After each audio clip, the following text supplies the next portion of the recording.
Hare Krishna. Very grateful for the opportunity. So, try to speak something regarding Japa and its connection to Krishna for my own purification and service to devotees. So in Bhagavad Gita, Srila Prabhupada mentions about two things. One is a devotional service, and second is Krishna consciousness. So Srila Prabhupada is mentioning these two things separately. It means these are two separate things. One is a devotional service, and second is Krishna consciousness. So as devotional service represent, it talks about activities, and consciousness refers to your thinking, your mind, what you're thinking. So one is a gross, other is a subtle. So we should try to understand what is the purpose of chanting. When you try to chant, basically you're trying to get away with the anarthas so that we can offer a pure heart to Krishna.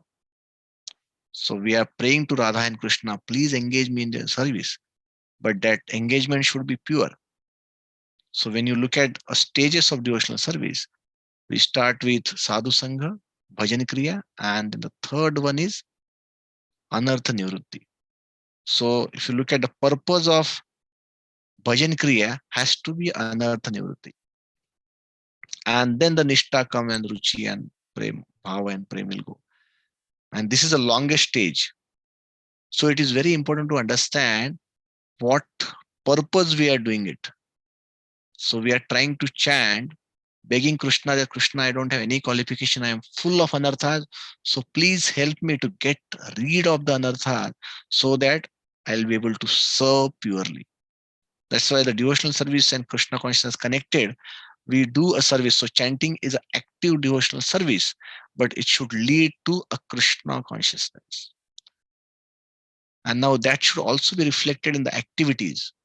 So if we are trying to uh, just chant and then we are not focusing on whether it's really affecting the consciousness, like Radhana Swami Maharaj says, that whatever devotional service we are doing, it should convert into or it should be reflected in the activities. Like a greed should get converted into generosity, the lust should get converted to love. So that transformation has to come, and we can evaluate whether it is coming. So it is a counter check process.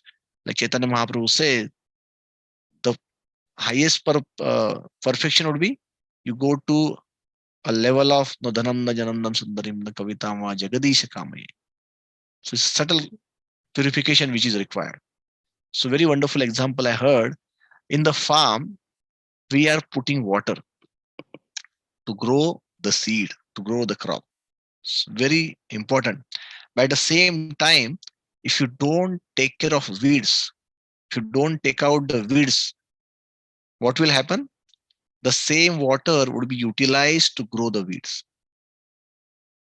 So when we are doing a physical activity, if you are not conscious about the weeds, that's why we are very, very conscious of avoiding offenses, inattentiveness.